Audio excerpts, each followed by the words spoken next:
Vamos então dar início à primeira mesa, as trocas comerciais e a economia digital em África. Dou a palavra ao moderador Manuel Clarote Lapão. Muito bom dia a todos os que nos acompanham aqui na UCLA e os que nos acompanham em ambiente de plataforma de videoconferência, no Zoom. Sejam bem-vindos ao primeiro painel, as trocas comerciais e economia digital em África. Para nos acompanhar neste painel teremos a honrosa presença do Sr. Professor António Mendonça, figura bem conhecida particularmente de todos aqueles que frequentaram o ISEG nos últimos anos, é professor catedrático do Instituto Superior de Economia e Gestão da Universidade de Lisboa, onde exerceu diferentes funções de direção. Gostaria de destacar o facto de ser atualmente o presidente do CESA, do Centro de Estudos sobre África e Desenvolvimento. Conhecemos também o Sr. Professor por ter sido Ministro das Obras Públicas, Transportes e Comunicações do 18º Governo Constitucional. É docente, é investigador nas áreas da macroeconomia, economia internacional, economia financeira e internacional e política dos transportes. É professor convidado em diferentes universidades do espaço da CPLP, nomeadamente em Angola e no Brasil, mas também em universidades europeias, como é o caso da Universidade de Orléans, em França, e também da Universidade of National and World Economy em Sófia, na Bulgária. Vai estar também connosco no painel em ambiente virtual a doutora Ângela Viegas Santiago, que é uma especialista na banca e desenvolvimento socioeconómico, tem mais de 30 anos de experiência na concepção de implementação de políticas públicas no setor fiscal e financeiro. Ao longo da sua vida profissional, coordenou diferentes grupos de trabalho nas áreas do sistema de administração financeira do Estado, reforma fiscal, monetária e cambial. Trabalhou também com estratégias de alívio da pobreza e desenvolvimento. Foi diretora de estudos do Banco Central de São Tomé e Príncipe. Coordenou diferentes projetos financiados pelo Banco Mundial. Foi também ministra do Plano e Finanças, consultora do Banco Mundial, administradora do Banco Central de São Tomé e Príncipe e desde 2015 a economista sénior desta instituição.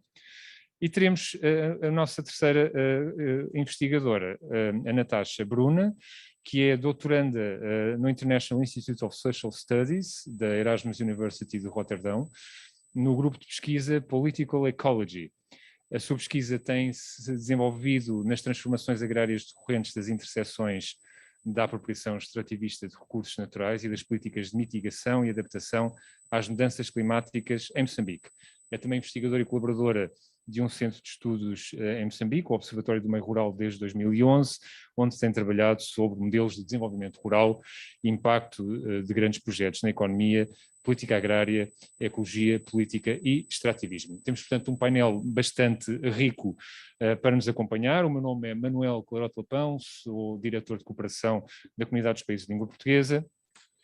E eu gostava de começar naturalmente por agradecer à Comissão Instaladora a oportunidade que me concedem de moderar este painel. Eu devo-vos confessar que com alguma estranheza não percebi porque é que me tinham convidado para moderar um painel com esta dimensão. Achei que talvez um painel onde a temática da cooperação estivesse presente fosse mais indicado para uma pessoa que sempre trabalhou nesta área, que tem formação nesta área, mas são as trocas comerciais e a economia digital. Mas depois percebi porque a forma como nós podemos abordar este tema, particularmente na atual conjuntura, é uma temática essencialmente de desenvolvimento, não há como fugir. Se olharmos para as estimativas do FMI apresentadas o ano passado, no que diz respeito à situação já de Covid, elas indicavam que das 30 economias com melhor performance ou com melhor desempenho, ou numa boa trajetória, se quiserem, em 2019, 16 dessas economias se situavam em África, o que é um dado bastante relevante, que foi depois acompanhado em janeiro deste ano pelo lançamento da Zona Económica de Comércio Livre do continente africano, que de facto é um projeto muito estruturante na sua gênese, que visa juntar, como bem sabem, as 55 economias que compõem o continente, liberalizando tarifas alfandegárias e criando uma grande união aduaneira, que poderá ser, segundo os especialistas, talvez uma das maiores aduaneiras do mundo. As estimativas indicam que o comércio intra-africano, que em 2019, enfim, tinha tido uma queda de 14,5%, poderá, com o advento deste acordo, subir para taxas próximas de 22%, o comércio intra-africano. O que em si é bastante relevante, é expressivo, é um aumento significativo, mas quando comparado com o continente europeu, onde as trocas comerciais entre países da União Europeia são superiores a 72%, ou mesmo com o continente asiático, onde esse valor chega aos 52%, nós percebemos que há aqui um grande esforço ainda a fazer. E esse grande esforço é projetado com a criação desta estrutura. As estimativas, se eu não me engano, indicam que no espaço de 20 anos este comércio poderá subir, intra-africano, queria dizer, poderá subir para cerca de 30%, abrangendo um mercado potencial de 1,3 mil milhões de pessoas e um PIB estimado também de 3,4 mil milhões. Mas o que é facto é que esta boa notícia que foi a criação desta estrutura, enfim, se deparou com muito difícil com a pandemia provocada pelo Covid, e essa pandemia trouxe graves consequências na economia africana, e estou seguro que todos os nossos três convidados vão falar sobre isso, com perturbações em diferentes setores. A intervenção inicial do Dr. Vítor Ramalho já nos colocou, julgo eu, de forma muito precisa, como disse o Sr. Professor, também há pouco na sua intervenção, alguns aspectos. Eu gostaria de recordar 3 ou 4 que me marcaram, de alguma forma. Nós estamos, se quiserem, perante um cenário, falava-se de uma tripla crise. Esta crise é mais do que tripla neste momento. Temos uma crise sanitária em que, nomeadamente no continente africano, como sabem, há uma dificuldade de acesso às vacinas e medicamentos, há uma questão bastante difícil e complicada de lidar naquilo que tem que ver também com a sistematização e a criação dos sistemas de saúde pública e na sua resposta de emergência a esta pandemia. Há uma crise social provocada por questões de equidade e de igualdade nas dificuldades de acesso das crianças às escolas e às plataformas de ensino, que obviamente em contextos de desvantagem não são semelhantes àquelas que nós conhecemos nos países ocidentais. Há um déficit claro naquilo que diz respeito à possibilidade dos regimes de proteção social poderem acompanhar as famílias nestes contextos de maior dificuldade, tendo daí resultado, por exemplo, um aumento do trabalho infantil, uma situação que não se verificava desde 2014 e que há um claro retrocesso nestes últimos anos, muito provocado pelo advento do Covid, esta crise social também é, de facto, acelerada pelo facto da utilização das tecnologias de informação não ser tão disseminada ainda no continente como é noutros contextos, se bem que, mesmo em locais muito recônditos do continente africano, a utilização hoje em dia de um telefone móvel é absolutamente corrente e consegue-se utilizar a internet com alguma facilidade nos locais mais remotos. Estamos também perante uma crise alimentar. Os dados da Organização da FAO, da Organização das Nações Unidas para a Agricultura e Alimentação, indicam uma clara perda na produção agrícola e na queda dos valores de segurança alimentar e nutricional. Uma das questões para o painel que eu farei daqui a pouco, enfim, prende-se um bocadinho com esta capacidade que nós sabemos que o continente africano tem de produzir alimentos e algum déficit na sua industrialização, como é que as coisas se poderão ligar.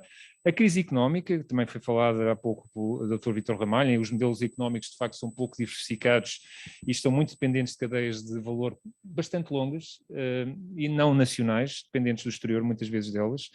Houve neste cenário também uma desvalorização das matérias-primas tradicionais. A industrialização não corre ao ritmo que se pensava, e quando é feita muitas vezes com base no consumo de recursos que ambientalmente não são pouco sustentáveis. Esta é uma questão também interessante para debater, não sei se neste painel, se num outro, como é que se pode fazer esta industrialização respeitando as questões que dizem respeito às alterações climáticas e à perda da biodiversidade. A produção local também não cresceu, a mão de obra continua a crescer de maior qualificação. Houve uma quebra acentuada nas receitas dos imigrantes, que traduz, em alguns casos, e para muitas economias africanas, tem um peso expressivo bastante importante e que em alguns casos é até superior aos valores que esses países recebem em termos de ajuda pública ao desenvolvimento. E a isto junta-se a crise política também, com alguma insatisfação que vamos sentindo sobre os modelos de governação, relativos à gestão da coisa pública e à falta de transparência. No meio de tudo isto, existem vozes que tradicionalmente eram críticas e que neste momento são vozes que eu acho que nos dão aqui algum conforto. Falo da voz do Sr. David Malpass, presidente do Banco Mundial, falo da voz da senhora Cristalina Georgieva, diretora-geral do FMI, e falo da voz da nova diretora da Organização Mundial do Comércio, que ainda não me habituei, a senhora Iauela, penso que é assim o apelido, nigeriana, que nos dizem de forma muito clara que as economias mais avançadas do mundo têm que olhar não apenas para a renegociação da dívida, mas para o perdão da dívida, que devem ser as economias mais avançadas a investir fortemente nesta fase de recuperação pós-Covid e que, ao fim e ao cabo, aquela velha frase que quem pode mais tem maiores responsabilidades. E isto não deixa de ser muito interessante, Sr. Professor, e aproveitava para lançar a questão para o início da sua apresentação, de que há aqui uma certa inversão no discurso. As organizações como o Banco Mundial e o FMI, que são tradicionalmente muito conservadoras na forma como abordam a despesa, neste momento são os primeiros a dizer não, temos que investir mais. E penso que o Sr. Professor provavelmente durante a sua apresentação irá focar. Tenho enorme gosto em passar a palavra ao Sr. Professor Mendonça para iniciar a sua apresentação, por favor. Ali, talvez para ali passar os slides, se posso voltar aqui, mas talvez esteja mais confortável ali, sem prejuízo de regressar novamente ao tema e também sem querer abusar do tempo que me está disponível, não sei, 10, 15 minutos. Vamos lá ver se eu consigo até sintetizar alguns dos aspectos que eu queria falar, mas voltando precisamente a isto. Eu iria falar, enfim, daquilo que me preocupava, que era falar um pouco e rapidamente das tendências que estão a ocorrer em termos da economia mundial, enfim, já falei um pouco sobre isso, mas gostaria de voltar. Falar também, cá está, mais uma vez, o Sr. Moderador acabou por referir um aspecto que eu também queria falar, que era a zona de livre comércio continental africana e a importância que isso pode vir a ter. Por outro lado, também falar um pouco da questão da economia digital e fazer algumas considerações adicionais sobre esta matéria. Eu gostaria de começar por fazer, também o Sr. Moderador falou das projeções económicas, não é? Eu tenho aqui as últimas projeções. O que são as últimas projeções do Fundo Monetário Internacional para a economia? É de abril. Pode ser que haja alguma atualização, mas enfim, penso que essa atualização não alterará substancialmente aquilo que ali está. E eu queria chamar a atenção para aquilo que estão ali a ver. Reparem, as tendências, depois de uma quebra da economia global, não é? 2020, enfim, na casa dos 3%, está prevista uma recuperação de cerca de 6% para este ano, com a continuação em 2022, embora com alguma quebra. O que é interessante é ver ali a relação entre as projeções para as economias avançadas e para as economias emergentes e as economias em desenvolvimento, não é? Mais uma vez se confirma a maior dinâmica, não é, das economias em desenvolvimento relativamente às economias avançadas. Há efetivamente aqui uma recuperação, enfim, a quebra foi maior nas economias avançadas, há uma recuperação também importante, mas enfim, depois de uma quebra, não é? Portanto, essas taxas sempre valem o que valem, mas reparem, esta dinâmica que continua a marcar as economias em desenvolvimento, são elas que neste momento estão a marcar a dinâmica global em detrimento das economias mais avançadas. Reparem agora, isto mais desagregado, nós temos os Estados Unidos, temos a zona do euro, enfim, ali vários países do Médio Oriente, da América Latina, da África subsaariana, e reparem, enfim, que mais uma vez nós vemos coisas curiosas que importa ter presente, enfim, nós não vamos ter condições de aprofundar isto tudo, mas reparem, a maior dinâmica dos Estados Unidos, relativamente à Europa, depois já falarei um pouco sobre isso, a zona do euro, enfim, que teve maior quebra, enfim, talvez nas economias desenvolvidas, ali suplantada pela economia da América Latina. Depois, reparem, enfim, eu queria centrar aqui, já que estamos a falar sobre a África, a quebra em África também não foi das menores, agora em 2020, mas também tem a ver com a própria dimensão da economia, não é? Portanto, também, enfim, também mais resistente até pela sua fragilidade, pela sua fraqueza, mas também prevê, digamos, taxas de crescimento positivas, importantes para os próximos tempos, e isto é um aspecto que nós devemos ter. Reparem depois, interessante também ver o Reino Unido, não é? Com taxas, teve uma grande quebra, de facto, em 2020, mas também uma dinâmica de crescimento, enfim, semelhante à economia europeia, talvez um pouco maior. O que é que eu queria aqui salientar? A China e a Índia, porque de facto é impressionante. Reparem, a China é um dos poucos países à escala mundial a ter crescido em 2020, ou seja, quando os outros todos estavam a diminuir, a China conseguiu crescer. Isto é de facto impressionante, não é? Isto tem impactos também nas próprias relações com as economias africanas, tem também uma recuperação notável, embora tenha as tendências, a China já está muito sincronizada com as dinâmicas das economias avançadas, e vejam a Índia também, enfim, que está com taxas de crescimento bastante mais fortes, mas também teve a ver com uma quebra maior, portanto, em 2020. Mas cá está, quer a China, quer a Índia, são os países que estão a marcar a dinâmica das economias em desenvolvimento e, portanto, a projetar uma nova tendência. Reparem, aqui eu não estou a conseguir mudar agora o slide, não sei o que se passa. Agora de repente foi tudo. Isto deve ser um delay, não é? Vou chegar aí. Aqui está. Também, enfim, salientar aqui mais uma vez a África subsaariana com as dinâmicas de crescimento. Eu queria aqui apontar para isto. Isto é um gráfico que eu utilizo muito, mas para fazer aí uma coisa que é muito importante, que é quando olhamos para a evolução, vocês têm ali, é um gráfico complicado, mas tem a azul a Europa, depois tem a Espanha, isto é mais para comparar Portugal com a Espanha a vermelho, Portugal a verde, o Japão a amarelo e os Estados Unidos ali a lilás. O que vocês veem é, desde os anos 60 para agora, tem havido uma tendência geral, não obstante as flutuações, para a diminuição das dinâmicas económicas. E é muito interessante. E se nós fizermos isto através de taxas médias, é o que eu chamo ali, isto é feito. Repara, tem ali períodos até à crise 73-75, desde os anos 60 até à crise 73-75. Depois tem até entre a crise entre 70 e 74 e 80 e final de 85. Porquê que é 85? É que em 86, como sabem, Portugal entrou para as comunidades europeias. Depois tem até 1999, que é o nascimento do euro. E depois tem a crise de 2008-2009 e tem médias para esses períodos todos. O que é que nós podemos constatar ali? É que as taxas médias de crescimento, reparem, isto foi mais feito para Portugal e para comparar com a Espanha, mas tem ali os Estados Unidos, o Japão, a Europa no seu conjunto, é que todos eles têm vindo a assistir a taxas médias de crescimento mais baixas. E, portanto, reparem que as taxas de crescimento até à crise dos anos 70, do início dos anos 70, oscilava entre uma taxa mínima, que eram os americanos, na casa dos 4, 5%, até taxas de 8%, 8, 9, 10%, que era o Japão, não é?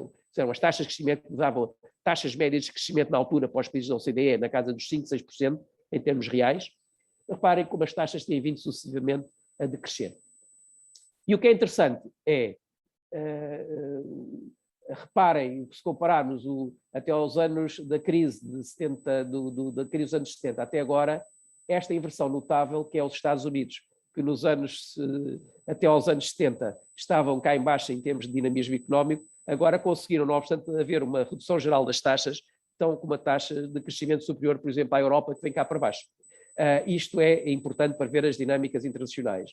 E, por outro lado, enfim, isto aqui é só para, não é aquilo que nós estamos a fazer, mas o que é interessante é assistir, enfim, à dinâmica, à perda progressiva de dinâmica, no caso concreto, da economia portuguesa, e isto é importante até no quadro do relacionamento com os países lusófonos, e a importância para Portugal das próprias relações com os países lusófonos, em que nós, desde o euro, nós estamos claramente a divergir, não é? Está ali o verde, vem cá para baixo.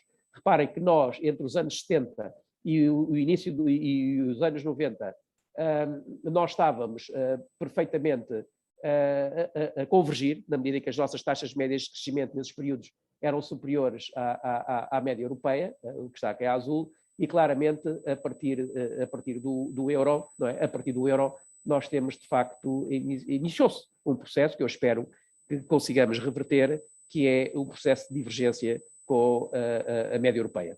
E isto é de facto uma das coisas preocupantes, mas isso acima de tudo vem também sustentar a ideia de que Portugal tem que encontrar formas no fundo, de ultrapassar isto e, digamos, talvez encontrando também Portugal um modelo de desenvolvimento económico muito diferente daquele que tem vindo a seguir até agora. Tem que olhar, por isso é que eu disse, não é apenas os países africanos que encontraram um novo paradigma, um paradigma de industrialização, mas o próprio mundo desenvolvido e, em particular, Portugal também tem que encontrar. A própria Europa, hoje em dia, põe em causa a entrada, pura e simplesmente, nas dinâmicas de globalização, e hoje fala-se das políticas de reindustrialização. Portanto, é um problema que é transversal, não apenas aos países menos desenvolvidos, mas também aos países mais desenvolvidos, que é este problema da articulação do local ou do regional com o global, que até agora deixou-se as coisas correrem, não é? De acordo, sobretudo, e isso é que é importante, e já vou falar sobre isso, com os interesses fundamentalmente das grandes empresas transnacionais, mas provavelmente esses interesses nem sempre coincidiram com aquilo que eram os interesses dos países e que agora nós, de alguma forma, estamos a sentir as consequências disso. Aliás, a crise de 2008-2009 foi, na minha opinião, já uma expressão de que o modelo de globalização era um modelo esgotado e, portanto, a necessidade de partir para um modelo distinto. E é precisamente a globalização. Bom, a globalização, reparem, a globalização moderna nasce aqui, não é? Isto é o mapa que aponta para a partida, digamos, dos portugueses para a Índia, não é? E com o estabelecimento das rotas marítimas. Nós vamos dizer que hoje em dia a globalização está muito assente ainda nesta perspectiva, que é a ligação do mundo, a integração do mundo fisicamente através do mar e, portanto, através destas relações, e foi a partir daqui que se construíram as grandes relações, primeiro Portugal, Espanha, Inglaterra, Holanda, etc. Depois Portugal foi perdendo progressivamente a sua importância, mas reparem, a globalização, tal como hoje a conhecemos, é aqui que ela tem início, enfim, com este processo, mas atenção que hoje há outra globalização que está a tentar ser colocada, que é a globalização que parte do Oriente, particularmente a partir da China, que procura recuperar as rotas e o relacionamento que existiam antes desta deslocação para o mar, enfim, de Portugal, enfim, de outros países, tentando recuperar relações e rotas antigas. Não é? Hoje em dia, por terra, já se consegue fazer isso, consegue-se pôr as mercadorias na Europa com um terço do tempo via marítima. E reparem, não é por acaso que uma das primeiras preocupações que o Biden teve foi precisamente pôr em causa o que é que está a acontecer e falar da necessidade de ter um projeto global de infraestruturas, de financiamento de infraestruturas para os países em desenvolvimento. Reparem que isto pode alterar completamente o quadro da economia global, designadamente se nós tivermos presente que isto é um projeto não apenas de ligações terrestres, mas também de ligações marítimas, e reparem, tem até uma coisa que é o Silicon Valley da China, não é? Que é ali na zona da Grande Baía, enfim, que engloba Macau, Hong Kong e, portanto, e as províncias chinesas ali à volta, querem transformar isso num polo de alto desenvolvimento tecnológico a vários níveis, precisamente para também não apenas captar o que de melhor está a haver a nível mundial, mas também a partir daí ser capaz de projetar influência e tecnologia para o nível mundial. E talvez seja este um dos aspectos centrais da mudança de paradigma que tem a ver com isso. Até aqui, quem estava na vanguarda da tecnologia eram os países ocidentais, Estados Unidos, países europeus, etc. E atenção que agora começa a existir outro foco de difusão de tecnologia e de ponta, que tem a ver precisamente com o Oriente, tem a ver com a China e que, enfim, vem rivalizar e provavelmente dar outra forma. Todos nós sabemos que a tecnologia molda as relações económicas e, portanto, também aqui, se de facto a China encontrar a capacidade de também se afirmar neste campo, também seguramente que vai moldar muito as relações económicas. E, portanto, é normal e é natural que o Biden, uma das suas preocupações seja tentar encontrar digamos, uma alternativa, ou pelo menos um outro vetor, que até aqui tem estado descurado, para se opor, enfim, a esta tendência. Vamos lá ver agora, neste contexto, como é que surge precisamente portanto, a zona de comércio livre africana, não é? A zona continental de comércio livre em África, que começou, enfim, oficialmente a funcionar a partir de janeiro deste ano, de 2021, não é como se sabe, mas que, atenção, é algo cá está, que provavelmente nasceu já, enfim, no contexto da própria crise de 2008-2009 da necessidade de dar resposta, e está aqui algo que nós vemos com curiosidade e com interesse saber como é que se vai desenvolver, porque pode ser mais uma iniciativa falhada. Aliás, o continente africano está cheio de experiências de integração, seguiu a moda do período pós-guerra de integrar regionalmente, enfim, diferentes países, mas se nós formos ver, os impactos positivos que isso teve, enfim, são muito diminutos, não é? São muito diminutos, aliás, chamou a atenção para os dados relativamente ao comércio intra-africano e são extremamente reduzidos. Quer dizer que essas instituições de integração tiveram muito poucos resultados, não é? Vamos ver se vai ser mais uma coisa para ser exatamente isso ou se vai ter um impacto positivo em África, não é? Esta é a dúvida que nós temos relativamente a isto. Reparem, já chamou a atenção para isto, enfim, para as características, não é? De facto, enfim, são 54, 55 países da União Africana, a importância em termos de pessoas, não é? 1,3 mil milhões de pessoas, também em termos de produto, não é? Portanto, é muito significativo, enfim, apesar do produto per capita nesses países ser relativamente baixo. Há aqui coisas, enfim, que são muito... por exemplo, tirar 30 milhões de pessoas desta extrema pobreza na região. Acho que é um objetivo, de facto, muito pouco. São três Portugais, não é? Reparem, no contexto africano isso é muito pouco. Falam disto, mas eu não sei se isto efetivamente... É melhor 30 milhões do que nenhum, não é? Mas eu acho que as ambições deveriam ser muito mais forte e aumentar o comércio intra-africano. Reparem, tem aqui a importância do comércio africano atualmente em termos da economia global, 2,1%. O produto também é significativo. Reparem que a população é 16,7%. É evidente que estas duas barras, não é, o do comércio e do produto, têm que crescer para se aproximarem daquela importância que é 16,7% da população mundial, e esse é que será o grande objetivo, e eu espero que isso contribua, não é? E, portanto, isto para dizer o seguinte, provavelmente os objetivos, não sei se são ambiciosos, são pouco ambiciosos, mas reparem que nós temos que partir da constatação das realidades para tentar, de facto, avançar. Reparem, no fundo o que é? A economia africana está muito pouco integrada. A economia africana era da globalização anterior e, portanto, está virada para o exterior, não é? E não se pode integrar quando não há transportes, quando não há comunicações, quando não há tradição de viagens e de cultura e de regular entre esses países. Depois a África subsaariana é diferente da África do Norte. Também quando olhamos para o continente africano, olhamos para uma coisa que é geograficamente una. Mas atenção, lá dentro há muitas Áfricas, não é? Há muitas Áfricas. Eu acho que nós temos que olhar para a África cada vez mais, como olhamos para a Europa, como olhamos para a América, com as suas realidades distintas, culturas distintas, e que provavelmente nós temos que fazer abordagens mais multidisciplinares e não apenas olhar para a África como uma realidade única. Não, há várias Áfricas e nós temos que ter presente isso e perceber que provavelmente num caso funciona uma coisa, no outro caso pode funcionar outra. E nem sempre existe essa abordagem da diversidade. Eu penso que este é outro aspecto importante, que é ter, para precisamente ver a possibilidade de integrar. Mas reparem que também aqui os objetivos da AFCFTA,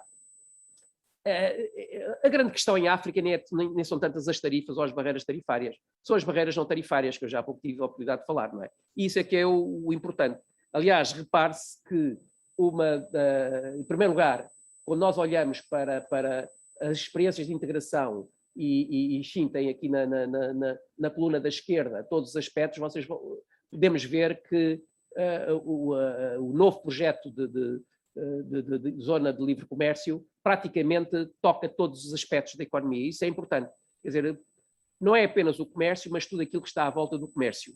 E também é fácil de ver, quando nós vemos ali, digamos, a responsabilidade que se espera que esta zona de livre comércio, sobretudo, contribua muito para a diminuição das barreiras não tarifárias, não é, de tudo aquilo que existe, que isso é que sim é que impede, de facto, a integração e o desenvolvimento do comércio. Bom, eu passaria um pouco por cima disto, para passar um pouco à questão da economia digital e para falar um pouco das contradições que podem existir aqui a este nível. Reparem, quando nós olhamos hoje para a economia digital, nós falamos sempre isto em termos de grandes revoluções, só chamar a atenção que nós já tivemos a revolução agrícola, que foi muito importante, não é, em termos da sedentarização e digamos, da humanidade estar menos dependente da natureza, na medida em que ela própria começava a produzir os bens de que tinha necessidade. Depois tivemos a Revolução Industrial. A Revolução Industrial há muita há muita controvérsia, enfim, normalmente consideram-se várias fases, a primeira Revolução Industrial, a segunda Revolução Industrial, a terceira Revolução Industrial. Portanto, nós estaremos agora provavelmente na quarta Revolução Industrial, depende como no futuro se olhar para isto tudo e que tem a ver com as telecomunicações, a internet, a inteligência artificial, etc. Mas vamos ver que mais revoluções industriais vão existir, não é? Nós começámos a olhar para a Revolução Industrial como uma, e hoje em dia já se fala em primeira, segunda, terceira, quarta, provavelmente vamos falar na quinta, na sexta Revolução Industrial. É preciso haver algum tempo para saber efetivamente quais foram os fatores que provocaram, digamos, as grandes transformações industriais. De qualquer forma, a ideia de que as telecomunicações, a internet, etc., a digitalização da economia, não é? Alguém dizia que a primeira grande digitalização foi a escrita, e de facto é verdade, nós passámos a escrever as coisas, ficou armazenada, a capacidade de armazenar, etc.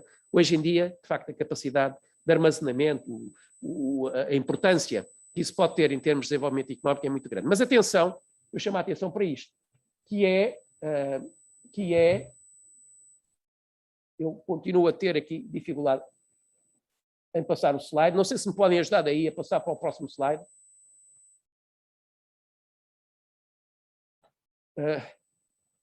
Para trás. É aqui, a seguir. Não, a seguir, para a frente, não, muito para trás. O próximo. Este. Reparem que nós, quando olhamos para aquilo que foi a economia digital, e particularmente agora ainda em resultado dos efeitos da crise de Covid-19, nós temos esta coisa terrível, não é? Que é ter aqui 4 empresas que têm vamos lá, capitalização bolsista ou mais importância que grande parte dos países. A Apple tem 2 bilhões, não é 2 mil milhões, é 2 bilhões, 2 milhões de milhões de capitalização bolsista, não é? Para aí cerca de 10 vezes o produto português, ou perto disso, não é? Para termos uma ideia da dimensão. A Amazon, idem, a Microsoft, a Alphabet, repare, estes é que são os gigantes e que dominam todos os aspectos ligados à digitalização. E a grande questão é esta: como não ficar marginalizado quando estas empresas têm o poder que têm e se sobrepõem aos poderes nacionais, mesmo de grandes países? Como não ficar dependente? Bom, eu acho que isto aqui é um problema bastante grande. Todos nós sabemos, eu vou, enfim, procurar acelerar, que nós sabemos que, de facto, a digitalização da economia é muito importante a todos os níveis. Aliás, é um dos vetores da própria zona criada de comércio livre em África. Mas atenção, que é muito importante ter isto em atenção, porque é simultaneamente criar as condições para que nós possamos, com alguma autonomia, fazer a gestão da digitalização, para não ser mais um vetor de, digamos, de dependência extrema. É difícil, não tenho explicações para isso, ou soluções para isso, mas penso que a cooperação, cá está mais uma vez, e no caso da cooperação na CPLP, eu julgo que um dos vetores muito importantes, e talvez na CPLP, nós devíamos criar uma comissão específica para tratar da economia digital no seio da CPLP. Acho que poderia ser aqui um aspecto muito importante para tentar precisamente dar resposta a esta grande questão de como não ficar marginalizado neste processo, como não ser mais um fator de produção de diferenças e como não ficar integralmente dependente. Cá está, enfim, um desafio que era no âmbito da CPLP, que era efetivamente um grupo de trabalho e iniciativas tendentes à cooperação no campo da economia digital. Bom,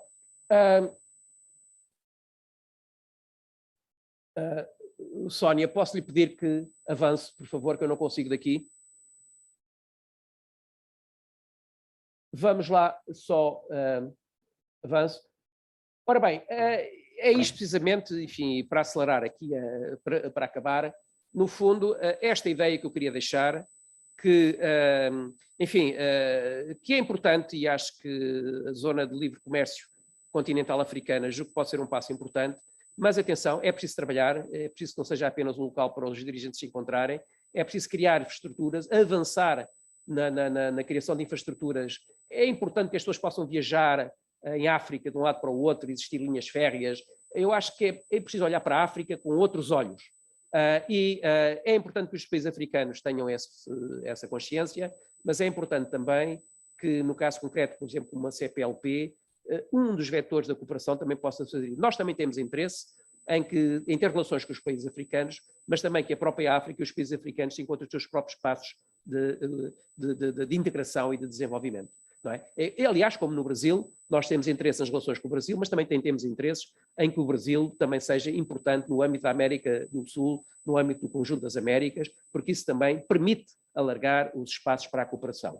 E, portanto, eu julgo que neste âmbito, com esta preocupação de encontrar novos espaços de cooperação, novos espaços de resposta aos problemas, a CPLP pode ter um papel muito importante também no estreitamento dessas relações, e este encontro de jovens investigadores pode também ter um papel muito importante se projetar no futuro, mobilizando, de facto, os jovens investigadores para este objetivo, que é como estreitar a cooperação. E digamos que todos possam aproveitar, enfim, terá benefício disso. Bom, eram estas as observações que eu tinha a fazer. Eu peço desculpa por me ter alargado e ter até acelerado um pouco no final, mas o Sr. Moderador é o responsável porque lançou um conjunto de reptos que eu me senti na necessidade de responder. Muito obrigado.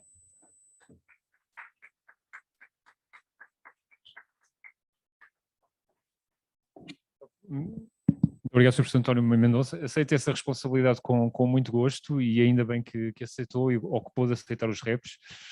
Dizer-lhe que no caso específico da CPLP, a CPLP aprovou em 2018 a sua agenda digital. Há uma agenda digital na CPLP aprovada ao nível dos chefes de Estado e de Governo, que permitiu já um diálogo com a União Europeia ao nível da Toolbox 5G que vai entrar nos países da CPLP, a questão da inauguração do cabo da Ela Link que teve lugar em Fortaleza, e todas as negociações com os países de expressão portuguesa em África para que o cabo aporte, nomeadamente a Cabo Verde, passaram pela CPLP e, portanto, essa integração está feita. Dizer também que na área da governação eletrónica existe uma comissão interministerial criada já em 2020, mas que retoma reuniões desde 2010 onde estes assuntos são abordados. E, portanto, vejo que existe aqui do lado do SES, e estou-lhe a lançar já um desafio aqui, um ponto importante para a colaboração com a CPLP, porque nós necessitamos, de facto, e como o Sr. Professor disse, de não criar espaços de marginalização ou de dependência e de sim, de produtivamente avançar. Muito obrigado, Sr. Professor, pela sua intervenção. Temos em seguida a possibilidade de ouvir, julgo que está em linha, a doutora Ângela Viegas Santiago. Peço que me confirmem se não está em linha. Há perguntas da assistência para o professor Mendonça Moreira, para o professor António Mendonça. Então, enquanto a doutora Ângela Santiago se junta a nós, ou não conseguirá juntar-se, conseguem dizer-me? Vai conseguir juntar-se a nós, mas para já está em linha? Muito bem, então, se faz favor, formularem as perguntas a partir daí. Estou. As perguntas são formuladas por si. A partir daí, não consigo ouvir. Quem está em casa e colocou aqui questões pelo chat, poderá fazê-lo ligando a câmara de vídeo e falando pelo microfone. Caso contrário, poderíamos também ler aqui através do chat, é como preferirem. Muito bem, então mas aceitaríamos nesta fase para o professor António Mendonça duas perguntas, talvez. Eu penso que seria preferível fazer perguntas no fim, quando todos os intervenientes tivessem falado, para criar a oportunidade de um debate mais integrado. Penso que seria a melhor metodologia, se vocês não se importarem, era a que eu iria seguir. Pode ser? Ok, muito obrigado. Sendo assim, então passava para a doutora Ângela Viegas Santiago, já está connosco. Ouve-nos bem? Sim, ouço. Perfeito, muito bem. Nós fizemos Espero a apresentação... que também seja a ser ouvida. Como se diz em inglês, loud and clear. Estamos a ouvi-la muito bem. Ainda não estamos a ver, mas estamos a ouvi-la bastante bem. Doutora, nós no início... Agora sim, já conseguimos ver. Muito obrigado. Tá. No início da intervenção tivemos a ocasião de proceder à sua apresentação, sendo que a senhora doutora é uma especialista no setor fiscal e financeiro. Eu gostava de lhe lançar a seguinte questão para depois permitir que proceda à sua apresentação. Diz o nosso amigo Carlos Lopes, em várias publicações recentes que tem feito, desde que está na África do Sul, que bastaria cerca de um acréscimo de 1% na carga fiscal dos países africanos, passando de uma taxa de 18% para 19%, para que esse recurso fosse mais importante do que movimentos de ajuda pública ao desenvolvimento provenientes dos países desenvolvidos. A senhora acha que é assim? Acha que chegaríamos lá desta forma? Antes de mais, gostaria de agradecer o facto de me terem convidado para esse encontro de jovens, embora em termos biológicos não me encaixe muito bem ali, mas estou em termos mentais, digamos assim, considero-me ainda jovem. Muito obrigada a todos, aos organizadores, perfeita organização, e obrigada por lembrarem também de nós aqui em São Tomé e Príncipe. Passando de imediato à sua questão. Sabe, nós na economia habitualmente dizemos por um lado isto, por outro lado, pode-se dizer que sim, que mais 1% poderia ajudar ou substituir ajuda pública ao desenvolvimento. No entanto, é preciso que se diga que não há riqueza, digamos assim, coletável, que possa permitir este aumento. Muita gente não há empreendimentos, não há criação de riqueza suficiente para permitir um aumento de carga fiscal. Nós em São Tomé e Príncipe temos a carga fiscal é ligeiramente superior a isso. No entanto, ainda precisamos de muito de ajuda pública ao desenvolvimento. Portanto, a África, como já foi dito aqui pelos outros intervenientes, não é una. Muitos países têm, cada país tem sua especificidade. A África do Sul é uma realidade ligeiramente diferente, ligeira não, eu diria mesmo profundamente diferente de uma boa parte dos países da África Ocidental, não é? Onde, digamos, o desenvolvimento ainda está muito aquém do desejado. Não quero dizer que a África do Sul esteja tudo bem, mas está muito melhor. Se nós olharmos mesmo só para a questão de digitalização da economia, a África do Sul é um dos líderes. E logo a economia está muito mais desenvolvida e terá provavelmente a possibilidade de conseguir arrecadar mais impostos, aumentando um pouco a carga fiscal. Não Muito sei obrigado. se ouvi. Não, perfeitamente. Muito obrigado, doutora Ajuda. Mas penso que tinha preparado uma apresentação também. Sim, sim, sim. Por favor, sim. pode iniciar. Ok. Então, vou tentar falar um pouco sobre o comércio na era digital em África e os desafios em geral e em especial um pouco ali para o nosso caso em São Tomé e Príncipe. Como nós sabemos, o comércio, é verdade que eu estou um bocado ultrapassada pelo último interveniente, não é? O professor falou de quase tudo que eu ia dizer, no entanto vou tentar não ser repetitiva, mas falar de alguns aspectos que ele não pôde abordar. Bem, o comércio é a força motriz do desenvolvimento, do crescimento econômico como uma primeira etapa para o desenvolvimento.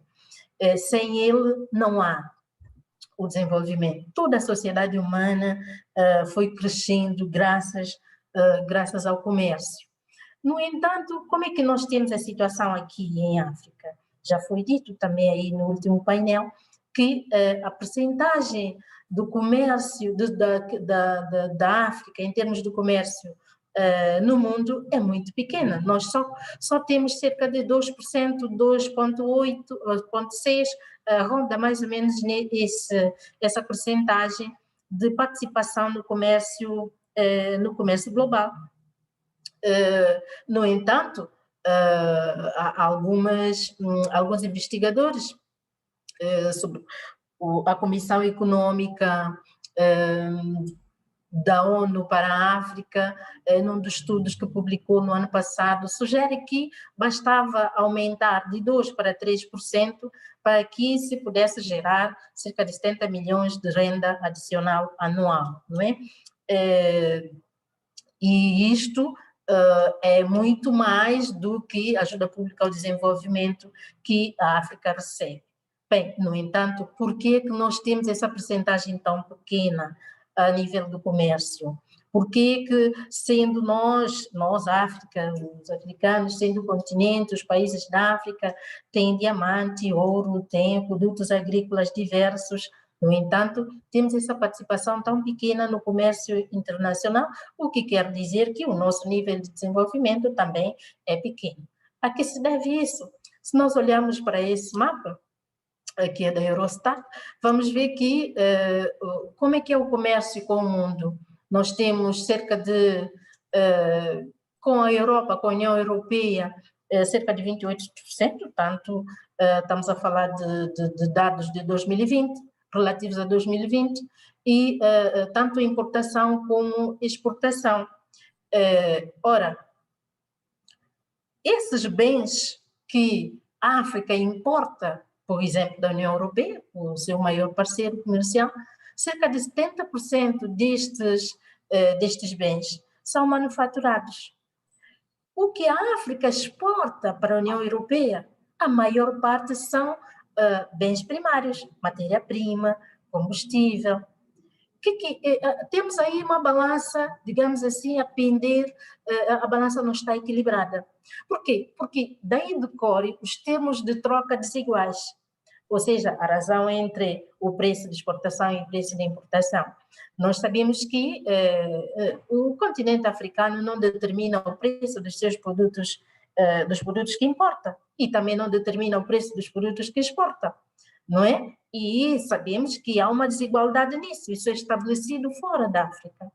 Então, temos termos de troca desiguais, com consequência, obviamente, na nossa economia, não é? Os países africanos, a sua maior parte, são vulneráveis aos choques todos externos, não é? Mesmo países que não são pequenas ilhas, como é o caso de São Tomé e Príncipe e Cabo Verde, sofrem bastante. Temos aí uns mapas com dados da OCDE que dizem que a maior parte dos produtos, bens, gêneros alimentícios, farmacêuticos, de um grupo de países, dos quais fazem parte muitos dos países do PALOP, são, portanto, esses países dependem muito desses produtos. Ou seja, todos os preços são estabelecidos fora daí. E, dependendo do nível da estabilidade ou de problemas ou de crises econômicas na Europa, nós pagamos toda a fatura, não é? Por que que está assim? Por que que não é possível? Será que não é possível fazermos outras coisas? De onde sai essa deficiência toda que temos a nível do comércio? Já se falou aqui das barreiras não tarifárias, que temos muitas. Burocracia, infraestrutura, sobretudo a nível de transporte, muito deficiente, apesar de haver várias áreas, vários acordos, existem, no entanto, a nível africano, mesmo assim, continua a haver barreiras tarifárias muito grandes. E o comércio transfronteiriço ao nível interno é muito baixo, não é? Vi aí uma cifra um bocadinho maior, mas a fonte que eu consultei diz que anda à volta dos 15%, não é? 15% o comércio intra-africano, e uma boa parte desse comércio é informal. É informal, cerca de 30% a 40% informal, o que dificulta a medição também, não é? E há muitos produtos que são, quase todos eles, todos os fluxos comerciais são informais. Então, a participação do comércio interno na África é muito baixa, apesar desses acordos que existem, e torna-se necessário, portanto, levantar-se, remover essas tarifas, digamos, fazer certa toalete que é necessário. Veja que o nosso comércio a nível da África, 15%, enquanto no continente como a Ásia, são cerca de 72% ou 52% o comércio intra-países em Ásia. Na Europa, então, 72%. Este é um problema. Nós, o modelo de Michael Porter assegurava isso mesmo, que é preciso, para ser competitivo a nível global, tem que começar a ser competitivo a nível interno. para ganhar, uma vez que temos características mais semelhantes, é mais fácil ganharmos a competitividade a nível interno para que depois possamos estar aptos para ganhar concorrência no mundo. Bem, então, o que é que temos que fazer? Acabar com os assédios que existem, com o suborno, tentar melhorar a infraestrutura, regulamentos que são excessivos, tentar aligerá-los, mobilizar investimentos, não só investimento direto externo, como investimentos públicos, e reduzir os incentivos que existem ao mercado informal, ao comércio informal, porque eles existem, não é? Assim nós teríamos uma melhor previsibilidade a nível do ambiente de negócios quiçá, poderia ser possível melhorar. Para isso é preciso que a África tenha um foco. Tenha foco, saiba determinar que setores específicos pode haver probabilidade de vantagem comparativa, aferir os desafios que enfrenta para que esses produtos possam ser mais competitivos. É preciso que os governos ponham todos os stakeholders à volta da mesa para dividir as tarefas, para tentar ver se sai um pouco disto, deste fraco comércio que nós temos. Bem, no entanto, como já foi dito, hoje o comércio já não é o que era antes. O mundo está em transformação digital. Está-se naquilo que se chama de quarta revolução industrial. O professor que acabou de falar, falava sobre a probabilidade de vir a haver quinta, sexta, quem sabe? Pois é, há 30 anos atrás, quando eu me considerava bem jovem, eu não podia estar cá em São Tomé e Príncipe a participar dessa conferência. Hoje estou, e muitos estão noutros cantos do mundo e estamos a ouvir em simultâneo as mesmas coisas, ouvir e ver. E na economia as coisas deviam ser assim também. E devíamos trabalhar para isso, para nós conseguirmos usar as tecnologias, robótica, inteligência artificial, big data, digamos, nanotecnologia, tudo isto para que o comércio possa beneficiar da transformação digital, que o mundo, da revolução digital que o mundo está a viver. E o que é que nos impede? Bem, nós precisamos de resolver o problema de inadequação dos dados, a conexão digital continua a ser desigual e cara, os sistemas educacionais mesmo dos nossos países têm que se adaptar mais ao empreendedorismo, e o empreendedorismo hoje é quase indissociável da digitalização, não é? Melhorar o quadro regulatório e tentar incentivar um pouco isto. Nessa era digital, a internet é o A para o comércio, é comércio, não é? Mas nem tudo é mau em África, temos países como Quênia, África do Sul, que são líderes, não é? Nessa matéria, há vários outros aí, não é? E tem-se dito que no continente africano tem havido, digamos, grande aumento da economia digital do que no resto do mundo, não é?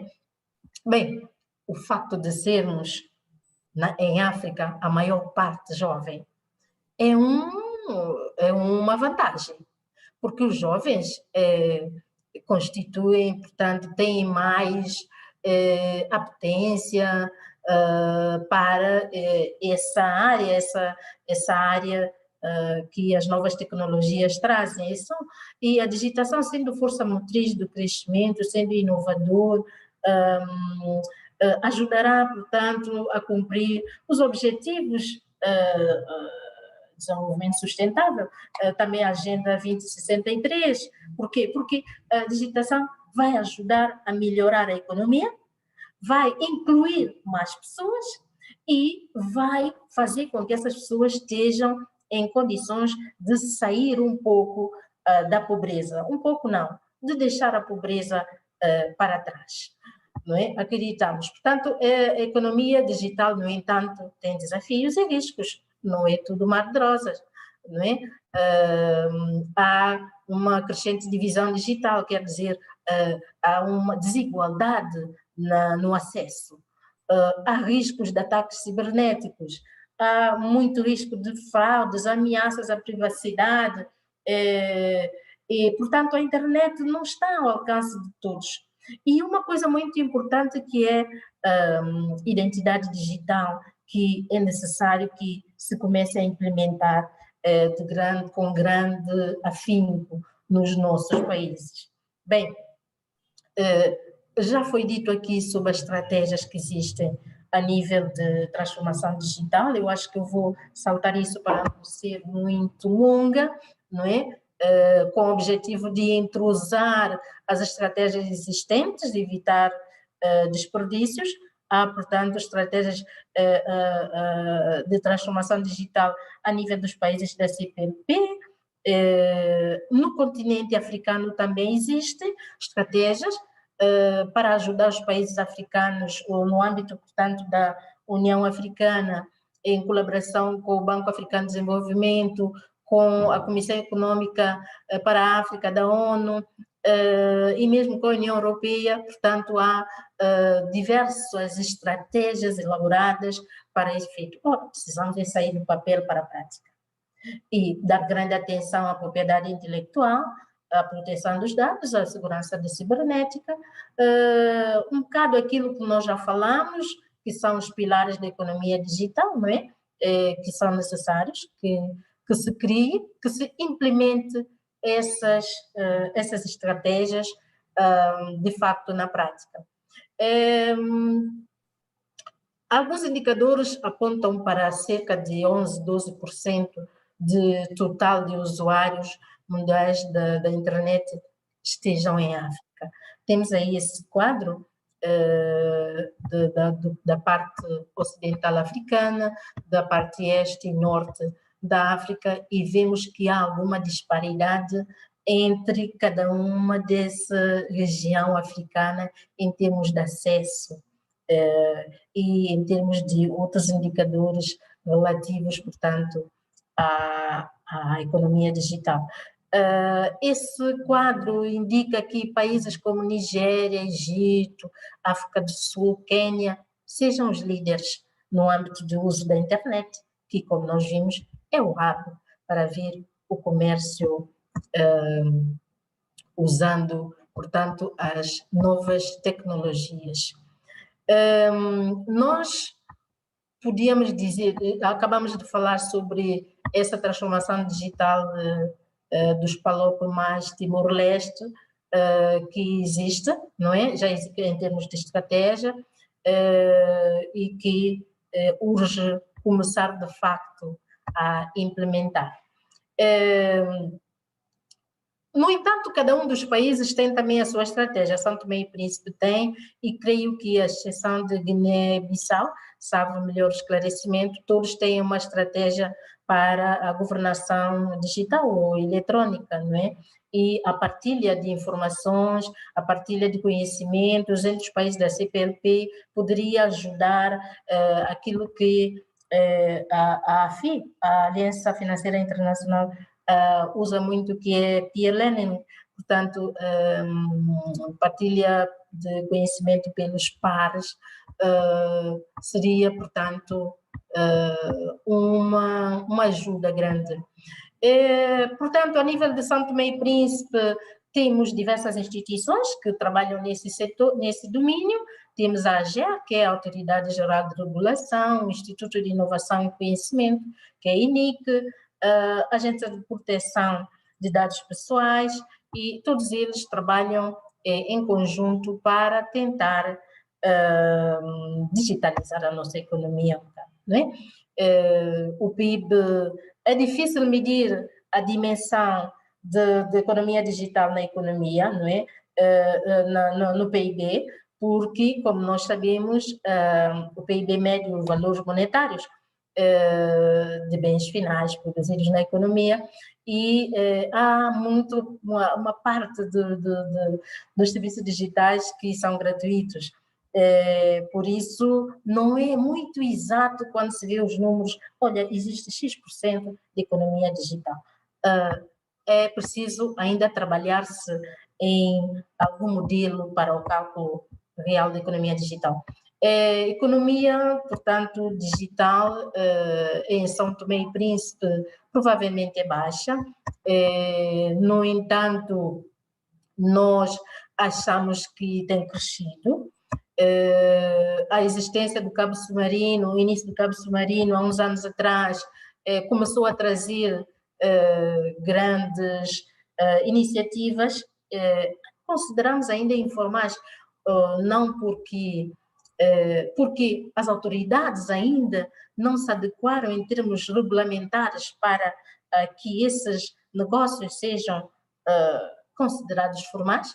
Temos vários sites de venda, de comércio, portanto, Iaule, STP Vendas, Soqueru, vários outros, e nós temos grandes probabilidades aí de aumentar, porque temos grande percentagem de penetração de rede móvel, não é? E temos também cada vez mais, está crescendo o uso de serviços de internet ao longo dos anos, e São Tomé e Príncipe acaba de aprovar a sua primeira Estratégia Nacional de Inclusão Financeira, que tem um dos pilares de serviços financeiros digitais, que tem uma meta de, em 5 anos, aumentar as transações financeiras em 50%. Esperamos conseguir fazer isso e, portanto, tentar melhorar a nossa economia digital. Eu peço desculpas por ter ultrapassado um pouco o tempo que me foi destinado, obrigada. Muito obrigada. Muito obrigado, doutora Ângela Santiago. Foi mesmo justo, e lhe pedir o favor de passar para as conclusões quando a senhora concluiu. Portanto, foi perfeito. Muito obrigado pela sua apresentação. Passávamos então para a terceira interveniente neste painel. Penso que já está também em linha, a Natasha Bruna. Sim, estou aqui. Bom dia, Natasha, como está? Bom dia, estou bem, obrigada. Ouve-nos bem? Sim, hoje. Perfeito, muito bem. Como viu, estas apresentações anteriores parece que foram combinadas, porque têm vindo a refletir temas que são abordados numa determinada dimensão e depois são complementados pelo palestrante seguinte. O que eu lhe ia perguntar, e que a mim me deixa intrigada, é mais ou menos isto. A digitalização é fantástica, não é? Nós temos um enorme, de acordo com as projeções das Nações Unidas, está previsto um enorme crescimento populacional para vários países da comunidade dos países de língua portuguesa, nomeadamente em Angola e Moçambique, que se espera que em 2050 possam chegar próximo dos 150 milhões de habitantes. A maior parte deles serão jovens. Estes jovens serão naturalmente interessados por tecnologias, mas os jovens também não comem telemóveis, não é? Não comem computadores e necessitam de continuar a consumir. Sendo certo que a África tem várias vias para acelerar os seus processos de crescimento e industrialização, uma das vias fundamentais que se aponta é, de facto, continuar a apostar na agricultura, mas mais num processo ligado à industrialização da agricultura, criando cadeias de valor locais. Eu penso que a sua investigação já lhe trouxe conclusões sobre estas matérias, imagino que vá falar sobre elas, mas eu não quero que comece sem que se pronuncie um bocadinho sobre esta capacidade de trazermos toda esta força, todo este potencial da juventude, não apenas para o caminho da digitalização, mas eventualmente como é que a digitalização em África pode apoiar modelos mais produtivos de utilização do enorme potencial que a África tem no setor agrícola. Obrigada pela questão. Antes de mais, agradecer pelo convite, dizer que é uma honra estar a participar neste evento e parabenizar pela iniciativa. Em relação à sua questão, acho que a minha apresentação vai mesmo em linha e vai responder, o conteúdo da apresentação vai responder a sua questão, mas o que eu iria sublinhar é que sim, a população africana e em particular em Moçambique é bastante jovem, e o crescimento populacional é acentuado e realmente temos que pensar no que se vai comer. Não é só que é jovem e com crescimento acentuado, mas também é rural. A grande parte da população em vários países africanos é população rural. Então, eu acho que uma questão pertinente aqui seria como é que a economia digital irá contribuir para o desenvolvimento rural. E é nessas linhas, portanto, que eu vou iniciar a minha apresentação. Espero que consigam ver. Partilhei agora a apresentação. Portanto, como disse anteriormente, eu sou doutoranda, mas também sou pesquisadora de um centro aqui em Moçambique, que é o Observatório do Meio Rural. E esta pesquisa é parte ou resulta destas várias pesquisas que fiz no observatório, mas também da minha pesquisa de doutoramento. Entender o extrativismo em Moçambique, as suas implicações no desenvolvimento rural. Irei abordar primeiro o conceito de extrativismo de forma breve, apenas para enquadrar aqui no debate. Posteriormente, apresentarei as dinâmicas atuais do extrativismo, suas variações e as respectivas implicações. E mais para o final da apresentação, farei algumas reflexões sobre como se enquadra neste debate a emergência da economia digital em Moçambique e quais as potenciais implicações para países subdesenvolvidos, como é o caso de Moçambique. Bem, o conceito de extrativismo nasce e é bastante usado nos debates empíricos e teóricos na América Latina, isto como resultado da intensificação da indústria extrativa nesta região. Na academia, este conceito ainda é muito debatível, está sendo consolidado, tem-se expandido até para outros setores que não a indústria extrativa. E por ter um conceito interdisciplinar, prefiro posicionar-me dentro deste debate, por isso trago aqui um conjunto de pontos que guiam o uso deste conceito nesta apresentação. Primeiro, dizer que o extrativismo pressupõe uma relação de troca, não é? Seja de recursos, commodities, e esta relação é, na verdade, assimétrica, exploradora e injusta, onde podem existir tomadores unilaterais e estes controlam o fluxo dessas commodities do mercado nacional para o internacional. E dizer que esta é uma relação em que a distribuição de ganhos, seja económicos e por aí fora, é desequilibrada e não é equitativa. Portanto, olhando para este conceito numa ótica de economia política e baseando-se também na minha pesquisa teórica e empírica em Moçambique, eu proponho que o extrativismo é um processo que alimenta a acumulação de capital através de diferenciadas formas de apropriação de recursos por diferentes níveis de exploração de trabalho. Bem, sendo assim, como é que o extrativismo se manifesta em Moçambique? E para analisar as dinâmicas do extrativismo em Moçambique, eu proponho analisar alguns indicadores macroeconômicos, incluindo PIB, exportações e importações. A economia moçambicana, nas últimas 2 décadas, foi marcada por elevadas taxas de crescimento econômico, ou seja, que chegaram de 7 a 8% a média, apesar de ter desacelerado nos últimos anos devido ao escândalo das dívidas públicas em Moçambique, mas também agora por causa do Covid. E atualmente a política econômica é totalmente dominada pelo discurso da eficiência econômica, através da extração de recursos com base em investimentos de grande escala, transnacionais de grande escala, que constitui o cerne do crescimento econômico. Portanto, apesar destas altas taxas de crescimento econômico, ele não tem sido eficiente e eficaz em reduzir a pobreza e em providenciar o que se chama uma base produtiva, econômica e social que leve ou que permita um desenvolvimento sustentável. Como se pode ver pelos gráficos, a estrutura do PIB tem mudado. A indústria extrativa passou a ser o setor que mais cresce e passou do menor para o segundo maior da economia. enquanto que o setor agrícola e a indústria manufatureira perderam sua importância em termos percentuais. Isto é resultado da alocação de esforços políticos, recursos financeiros públicos, que são direcionados principalmente para a indústria extrativa. E as prioridades da indústria extrativa são, na sua maioria, estipuladas por estímulos externos e não correspondem, provavelmente, às prioridades domésticas. Consequentemente, o país está a apresentar uma configuração econômica de um polo extrativo. Isto porque a maior parte do investimento direto estrangeiro exporta commodities não processadas e não estabelece processamento na indústria manufatureira no país. É mais um esquema de extrair, escoar e exportar.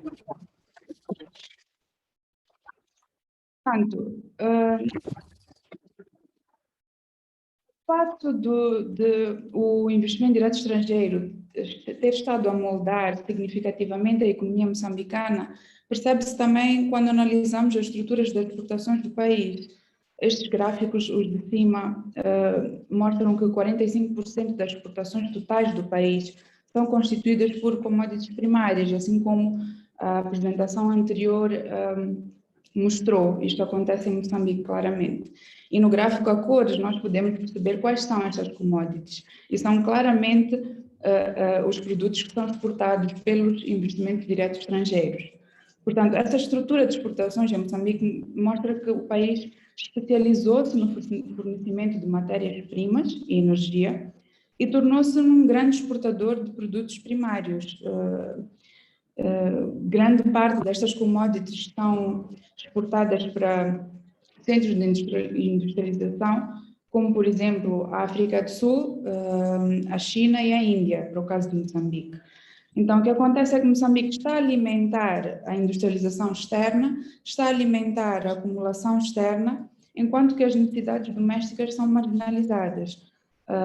Enquanto que a industrialização interna é marginalizada, a população do país continua pobre, especialmente nas áreas rurais, isto devido a baixos níveis de criação de emprego, face aos grandes níveis de expropriação de terras.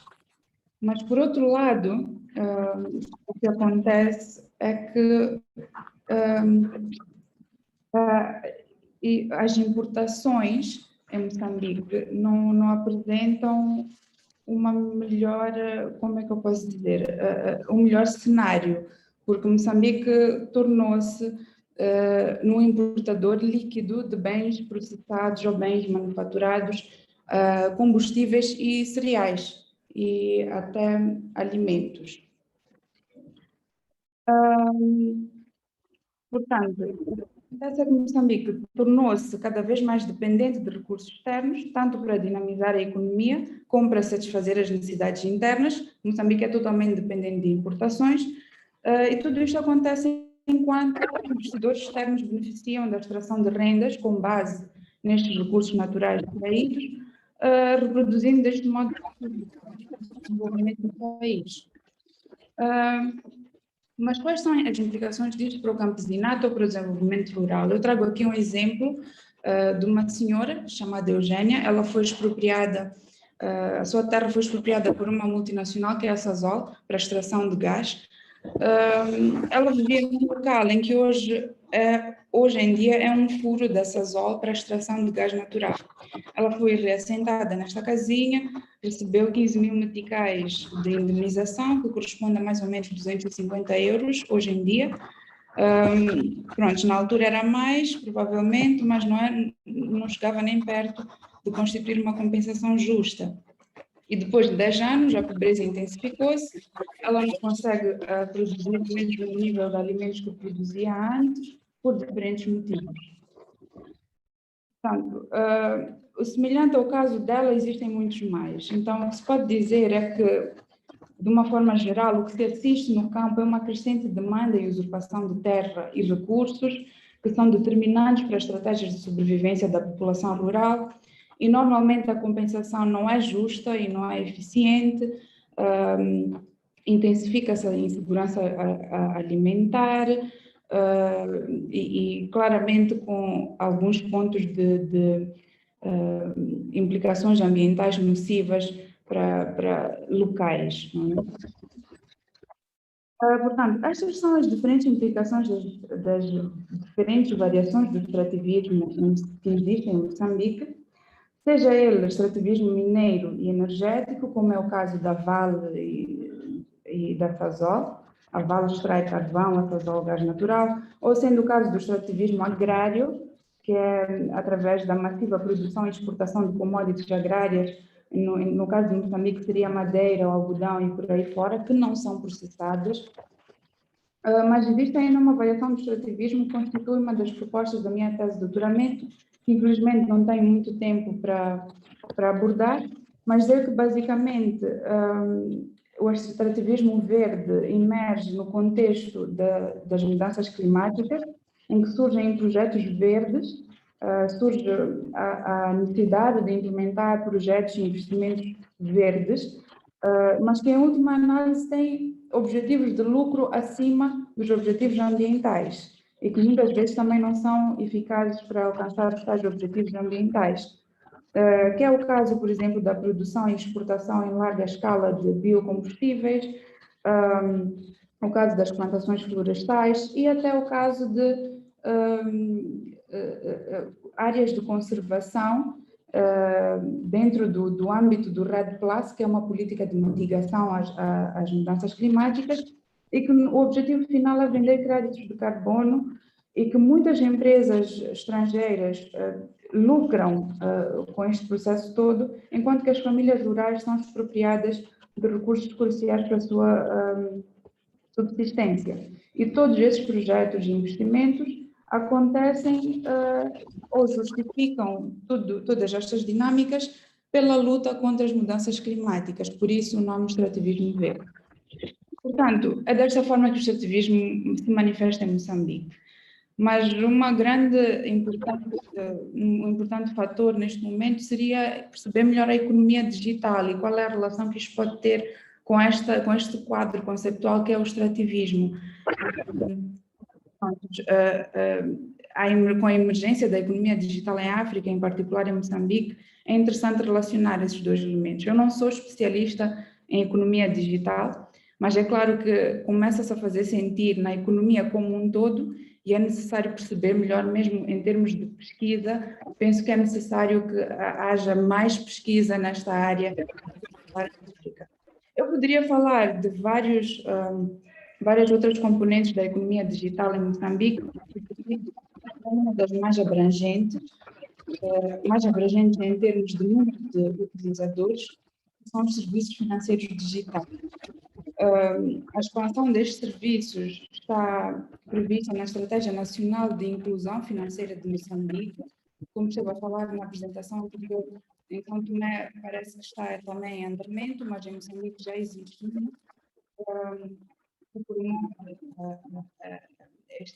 isto dos serviços. Mas Natasha, estamos a perder a sua ligação, de maneira que é um problema de ligação, enfim, é estranho, ambas as organizações, e lhe pedir o favor de, se calhar, bom, agora perdemos a imagem mesmo, não é? Não, eu desliguei os vídeos. Desligou para conseguir aproveitar a largura de banda, muito bem. E lhe pedir o favor de acelerar na medida do possível antes que se perca a sua intervenção de vez, faz favor.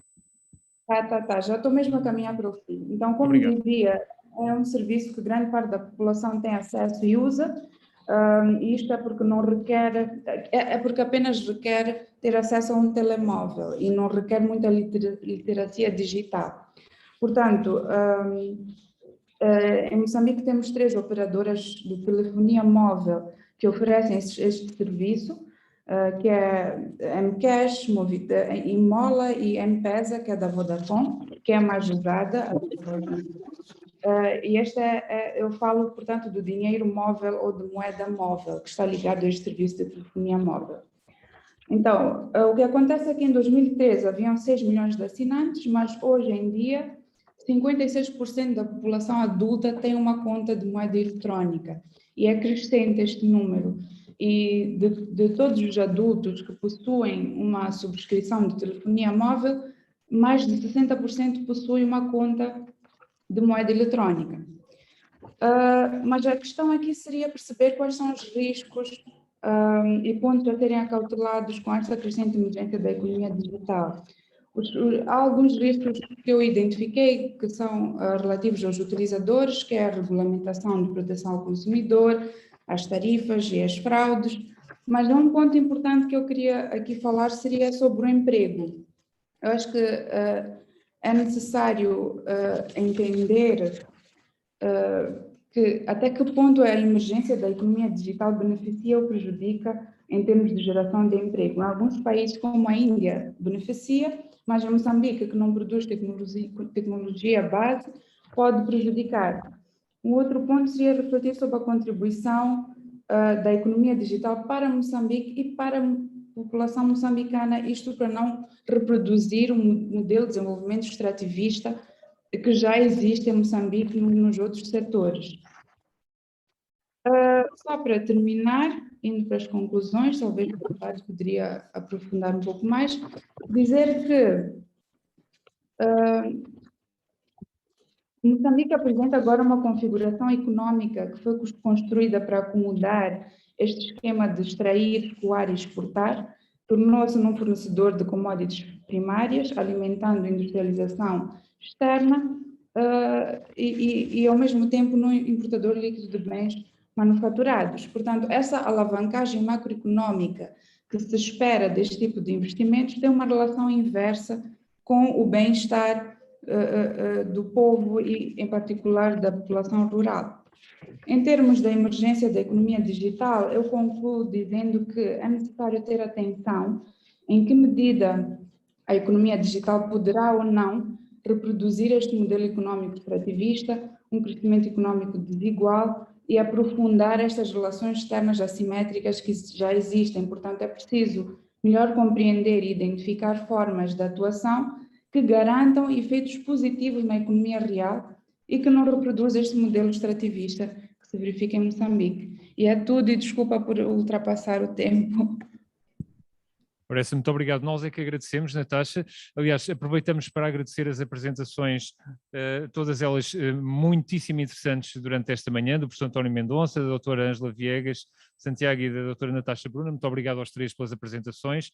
Creio que ainda teremos tempo para fazer algumas perguntas. Nós estávamos a contar terminar pelas 12h30 de Lisboa, portanto temos cerca de 15 minutos.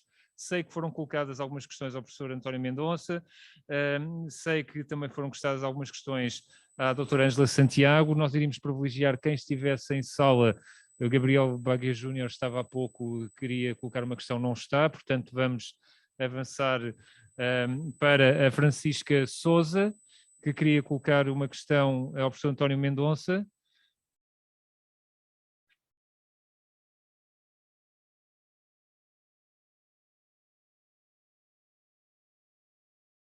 A questão, como será o registro da frequência, eu não consigo perceber o âmbito da mesma. Eurico 7, será assim? Eurico 7, está. Quais são os procedimentos aplicáveis para que haja uma segurança frente ao comércio livre? Bom, imagino que a questão que aqui esteja a ser colocada deste representante de Angola, Sr. Professor, seja se o comércio livre é ou não é um perigo para as economias menos preparadas. Admito que possa ser algo nessa linha. Bom, vamos lá ver. O comércio livre é importante, mas é como todas as... A questão do comércio livre é algo que é importante, mas como todas as coisas, enfim, tem aspectos positivos e aspectos negativos, não é? À partida, o que é que eu julgo que é importante, eu não sei bem, talvez aqui haja uma incidência em relação à economia digital, não é? Um bocado o que é que pode ser feito. É evidente que... vamos lá ver, o que é a economia digital? Vamos lá ver, a economia digital não é propriamente uma situação milagrosa que vai resolver os problemas do atraso ou do desenvolvimento do mundo, não vai. É um instrumento, como existiram outros instrumentos. E, portanto, o que é importante é criar as condições para que esse instrumento possa ser utilizado no sentido de beneficiar todos. E, portanto, em primeiro lugar, é necessário que se utilize e que saiba utilizar o instrumento, que haja possibilidades de utilizar um instrumento muitas vezes adaptado às necessidades diferenciadas, isso é muito importante. E depois, por outro lado, que haja mecanismos que permitam controlar, digamos, o aumento das fraudes, de várias, que aumentou substancialmente com a parte digital, como nós sabemos, não é? E, portanto, isto aqui são problemas de natureza muito geral, têm implicações económicas, mas por isso também é que a cooperação, e enfim, há bocado foi importante aqui o nosso moderador que chamou a atenção para o que já existe nesse âmbito do ANDCPLP, e eu julgo que é importante aprofundar e, sobretudo, pôr em prática, né? Criar, vamos lá, mecanismos e plataformas que se ajustem àquilo que são as necessidades dos países e possam precisamente contrariar os riscos que estão associados a este instrumento digital. Mas atenção, no passado também outros instrumentos também tinham riscos, não é? Portanto, ou seja, eu julgo que é uma questão geral, uma questão que é preocupação, não tenho soluções, na medida em que não sou técnico, para ver o que é que se pode fazer relativamente ao aspecto digital. Agora, o que eu julgo é que, como um instrumento que é um instrumento, digamos, que se está a generalizar, ninguém pode ficar marginalizado e, portanto, tem que o utilizar e, portanto, favorece seguramente o comércio livre. Agora, a questão do comércio livre e de uma natureza mais geral. Hoje em dia discute-se muito a questão do comércio livre, porque o comércio livre, no fundo, é algo que surge já na chamada escola clássica de Adam Smith e de Ricardo, mas atenção, fundamentalmente era para os ingleses poderem fazer o seu comércio à vontade. E, portanto, generalizou-se muito aquela ideia de que o comércio livre é sempre bom, o que, se nós olharmos para aquilo que foi os resultados do comércio livre, enfim, tem aspectos bastante positivos, mas também significou a afirmação de hierarquias, de hegemonias, que até hoje, e hoje mesmo até no quadro dos países desenvolvidos, enfim, na Europa, se fala num comércio, quantas que é um comércio, vamos lá, justo, não é? Já não se utiliza tanto o comércio livre, mas um comércio justo. Tem a ver precisamente com isso. Atenção, hoje quando a Europa fala da necessidade das políticas de reindustrialização, quer dizer que provavelmente já está a contrariar aquilo que foram as tendências do comércio livre, que foi a deslocalização de parte significativa das indústrias europeias para outros países, para países asiáticos, para a China, para a Índia, etc., que vieram colocar sérios problemas ao próprio desenvolvimento interno dos países desenvolvidos. Não é? Portanto, hoje está-se a olhar para a questão do comércio com outros olhos, articulação com a própria base industrial,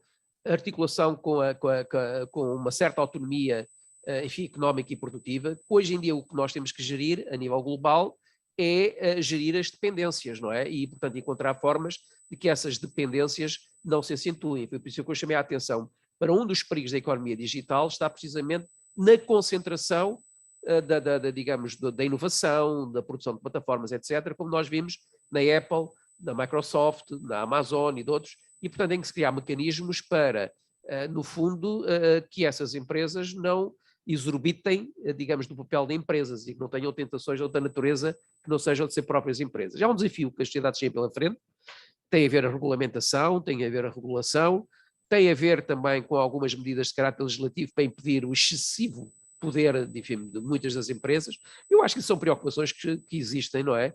E, portanto, acima de tudo, o que tem que haver, e no caso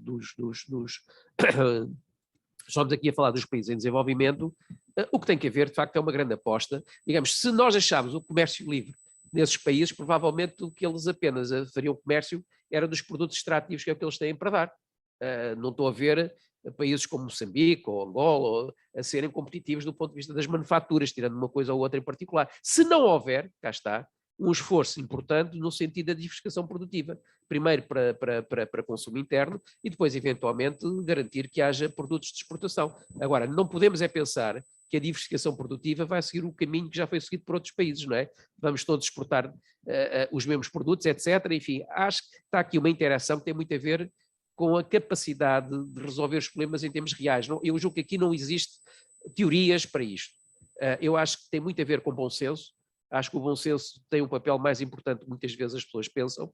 É importante ter aqui uma atitude de bom senso e encontrar problemas de forma que os diferentes países, enfim, consigam sempre manter uma capacidade de autonomia que lhes permita poder negociá-lo com os outros. Não é? Este é o grande desafio que tem que ser visto no concreto. Não é? Enfim, não há soluções gerais. Agora, só para terminar, a questão do comércio livre. Pois o comércio livre é muito importante o comércio livre, mas também tem os seus perigos e é uma questão de gerir isto enfim, no cotidiano, e penso que as instituições internacionais têm aqui um papel muito importante, como já estão a ter, em termos da introdução de mecanismos de regulação à escala global, e mais uma vez a CPLP também tem um papel muito importante e deve ser reforçada, atenção, isto não deve ser só uma questão de boas vontades, que há muitas, mas tem que haver estruturas efetivas, não é? Quer dizer, a estrutura da CPLP tem que ter um corpo grande de funcionários, de especialistas, para precisamente levar a bom termo os projetos que tem pela frente. Não basta ter boas intenções, que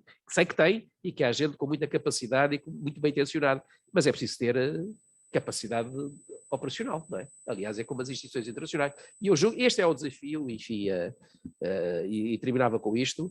Acho que nós devemos ter um objetivo muito grande de dotar a CPLP com capacidade para levar para a frente os projetos, não é? Eu acho que é importante capacidade operacional, técnica, tem que ter substância e consistência para levar para a frente o projeto. Não pode ficar apenas como um conjunto de pessoas bem intencionadas, não é? Seja na própria CPLP, seja ao nível político, porque também depois o nível político também pode mudar substancialmente. E pronto, é o que eu se me oferece dizer sobre esta questão. Muito obrigado, Sr. Professor. Eu agradeço e levo para casa pelo menos estes recados que dizem respeito à CPLP para os transmitir a quem de direito. Não, mas é uma observação muito pertinente e que eu devo dizer que em termos particulares prefiro, obviamente, porque esse corpo técnico com maior capacidade seguramente conseguiria responder ainda melhor, sem dúvida. Existem mais duas intervenções que complementam a intervenção do Sr. Professor, da Agira Gelo e do Pedro Matos, e aqui em sala temos o Dr. Gabriel Bagué Júnior. Também queria colocar uma questão. Eu penso que talvez aproximando-se aqui para poder falar ao microfone. Ali aquele, ok.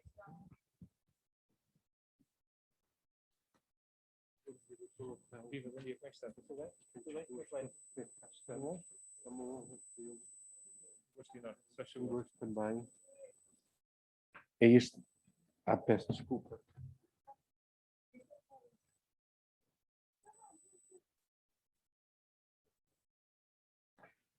Eu, em primeiro lugar, antes de mais, bom dia a todos. De facto, quero, de forma muito comovida, porque liga-me à Cristina de Abril, laços de grande amizade e não só. Tenho por ela e pela família uma enorme estima. A pandemia afastou-me, mas não me afastou espiritualmente do Dr. Lapão, com quem interagi várias vezes ao longo destes 24 anos de CPLP, e desde já, portanto, o meu abraço sentido pelos momentos diversos que partilhamos, quer ao nível das campanhas, a nível da CPLP, no combate à fome, no combate à cooperação, nas imensas iniciativas, desde a Lapa até ao Palácio Conde Penafiel, e pude há bocado também dar os parabéns de forma muito sincera ao Sr. Professor António Mendonça por apoiar este grande desafio da Cristina. De facto, o futuro cruza-se há bocado partilhando com o Dr. Vítor Ramalho entre duas gerações. Esta minha intervenção não será um discurso, não estou aqui como orador, mas de facto fico muito satisfeito e feliz que este debate ocorra e ocorra num período, portanto, em que a pandemia, de facto, faz parte, infelizmente, da espuma dos nossos dias, e é evidente que eu defendo, já não sou muito jovem, faltam-me cerca de 3 anos para fazer 60 anos, mas, efetivamente, acho que este debate é um debate de uma grande construção futura e, como disse o professor António Mendonça, acho que é muito relevante que a Cristina de Abril, os seus mentores, a UCLA, o CESA como instituição académica, integrando, portanto, o ISEC, possam, de facto, apoiar e acolher este grande debate.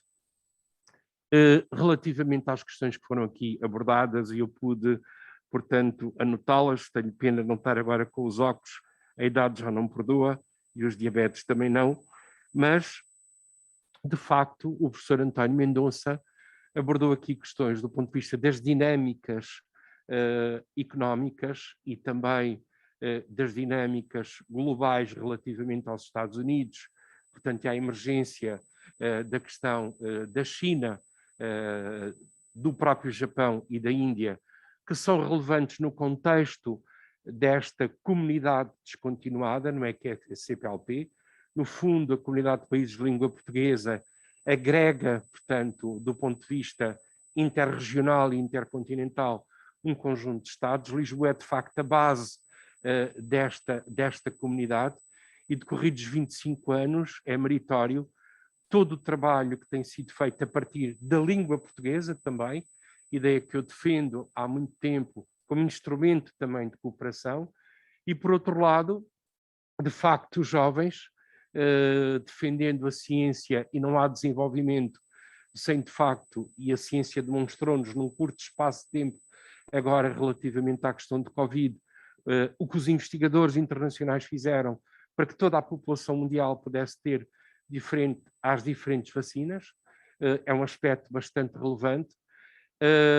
E o professor António Mendonça pôs aqui o dedo na ferida, e quando há bocado o Dr. Manuel Lapão falou na questão do Dr. Carlos Lopes, pessoa que muito estimo e que de facto tem uma visão muito alargada daquilo que é o desenvolvimento humano, não só pelo exercício das funções que teve nas Nações Unidas, mas também pelo olhar que tem tido em relação à questão da disparidade e das assimetrias, mas e relativamente à interveniente, quer de Santo Tomé, quer, portanto, da investigadora de Cabo Verde, a quem felicito e também a quem saúdo por participarem neste debate, eu gostaria de colocar aos três, por uma questão de rentabilidade do tempo, subscrevo as preocupações do professor António Mendonça, e há bocado o Dr. Lapão dizia, mas o digital não alimenta, portanto, o nosso estômago.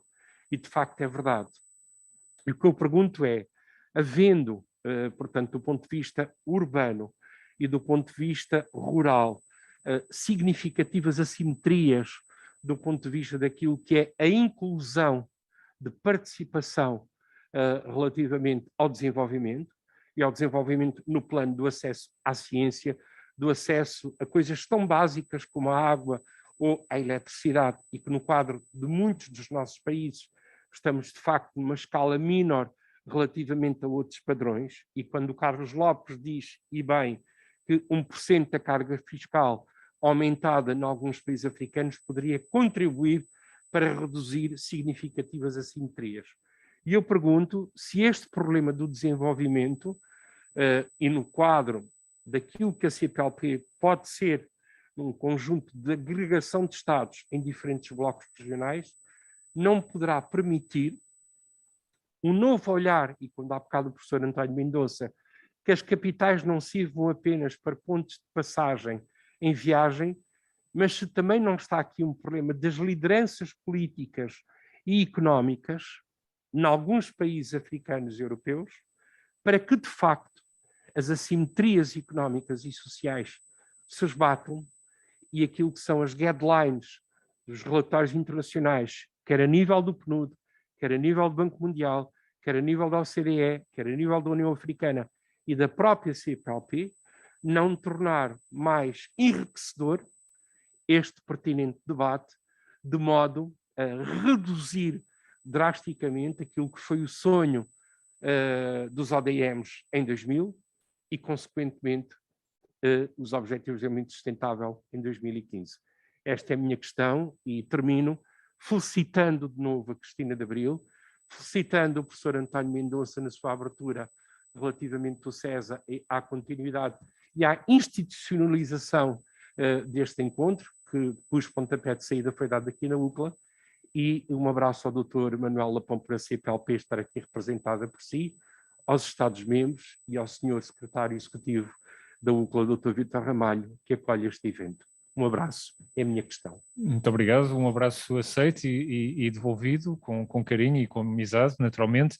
Iria pedir ao Sr. Professor António Mendonça se me deixava passar a palavra a quem ainda não teve a oportunidade de responder, e desafiava a doutora Ângela Viegas Santiago a poder reagir a esta intervenção bastante abrangente que o Dr. Baguia Júnior nos deixa, focada muito na questão das assimetrias. Como é que estas assimetrias entre os processos de desenvolvimento dos nossos Estados-membros podem ser ultrapassadas? ele focava marcos internacionais relevantes para esse fim, que apontam metas já há um bom par de anos. Podíamos regressar ainda um pouco mais atrás na história, mas estas duas parecem ser significativas, os ODM, os ODS e agora a Agenda 2063 da União Africana, que a senhora também focou. Como é que este processo pode evoluir de forma positiva nos nossos Estados-membros? Como é que se reduzem as assimetrias? Ora bem, muito obrigada pela questão. Vou tentar dizer o meu ponto de vista sobre a situação. De facto, a economia digital ou a digitalização da economia não é uma panaceia, não resolve tudo, mas contribui pode contribuir, certamente. Por quê? O desenvolvimento, o nível de desenvolvimento dos nossos países tem a ver com uma complexidade de questões e tem a ver também com as políticas públicas e, sobretudo, com as políticas públicas. Como bem referiu o senhor que acabou de intervir, peço desculpas, não fixei o nome. Se os governos, o Estado em geral, a sociedade civil, fazer o seu papel, obviamente que haverá. Nós, em São Tomé e Príncipe, temos uma situação nada boa ainda, não é? Em termos de acesso a esses bens primários, como é a eletricidade, a energia elétrica, a água e outras coisas. Bem, mas, embora a digitalização não resolva essas questões, existem outras questões que a digitação ajuda. Por exemplo, as senhoras, né, as mulheres no nosso país são as mais pobres, né? E são as mais desfavorecidas, são as que têm menos rendimentos. Se elas têm acesso, não é? E elas são as mais excluídas em termos de serviços financeiros, se elas têm acesso ao crédito, com acompanhamento, com tudo, usando tecnologias digitais também, por quê? Porque o dinheiro é numerário, tem outros problemas culturais, sociais que cria no nosso país, como, por exemplo, os maridos tomarem o dinheiro com que elas fazem o negócio e ir à sua vida. Se o dinheiro não é esse numerário e está em forma digital, permite-a também conseguir catapultar, conseguir melhorar a sua gestão e conseguir sair desse nível da pobreza. Acho sim, acho que é possível. É mais um fator, como vários intervenientes já disseram. Portanto, eu penso que sim, políticas públicas, sim, as relações internacionais, também, muita coisa aí precisa ser mudada, mas sim, a economia digital, a digitalização, melhor dito, da economia, o acesso aos serviços financeiros digitais pode sim também ajudar. Não será panaceia, mas é um dos instrumentos que podem ser utilizados e devem ser utilizados. Penso eu. Obrigada. Senhor, nós é que agradecemos, doutora Ângela Santiago, por ter dado a sua opinião sobre a questão que foi colocada. Eu iria agora dirigir uma última questão à Natasha Bruna, que está aqui em tela, penso que todos podem ver, que vem da Sara Bernardo.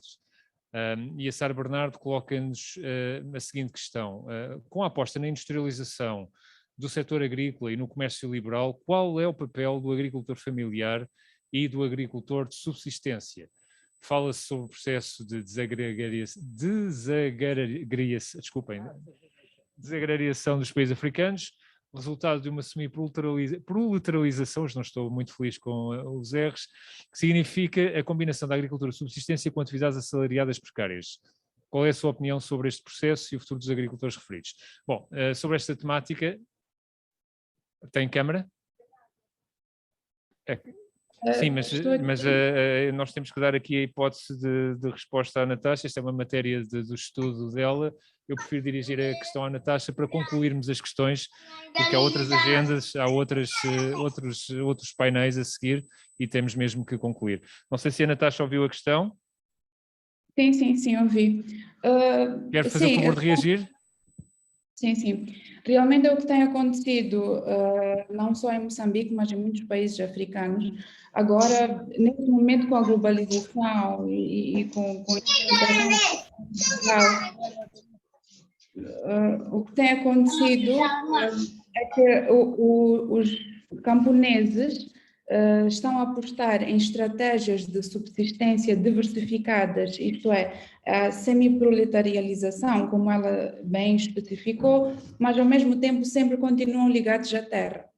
Mas o que tem acontecido é que com esta grande intensificação da penetração do capital no meio rural, o que tem acontecido é que tem havido uma grande expropriação da terra destas pessoas.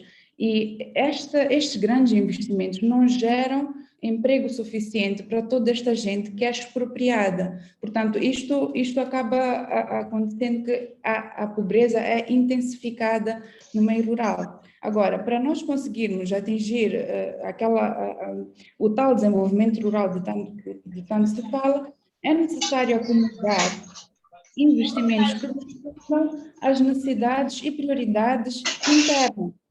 Investimentos que ofereçam grandes níveis de emprego, que priorizem a agricultura, que não prejudiquem a agricultura familiar. É necessário haver um desenvolvimento integrado, que alarguem ou desenvolvam a base produtiva, porque qual seria, portanto, a prioridade nisto? Nós temos que pensar em termos de, estamos em Moçambique, neste caso, qual é a prioridade? Será que a prioridade é mesmo extrair carvão para a Índia? Será que a prioridade é mesmo ter plataformas online de comércio, quando grande parte da população é rural e não tem acesso à internet, por exemplo?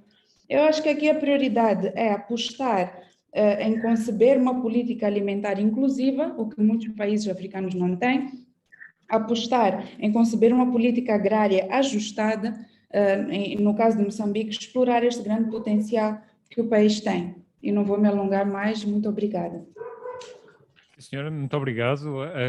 Havia aqui uma pergunta ainda do auditório, eu vou pedir desculpa para não a formular assumindo essa responsabilidade pessoal, peço-lhe desculpa por não aceitar a questão, vamos ter que concluir. Penso que as exposições que foram feitas durante a manhã foram bastante interessantes e vão permitir que os painéis que vão seguir ao longo destes 2 dias de trabalho possam eventualmente retomar algumas destas matérias. Fica no ar uma grande questão, parece-me, que é se num momento em que a conjuntura recomenda que se salvem vidas com prioridade, se a ideia associada ao facto desta atual crise económica aprofundada pelo Covid constituir ou não uma verdadeira oportunidade para relançar as economias em África. Acho que é uma questão que subjaz a todo o debate que aqui nos foi apresentado durante esta manhã e queria por isso terminar agradecendo imenso ao professor António Mendonça a sua participação, à doutora Ângela Santiago e à doutora Natasha Bruna pela participação e naturalmente à comissão organizadora também por me ter convidado para a moderação deste painel. A todos os nossos agradecimentos, um resto de um dia feliz e até uma próxima oportunidade. Muito obrigado.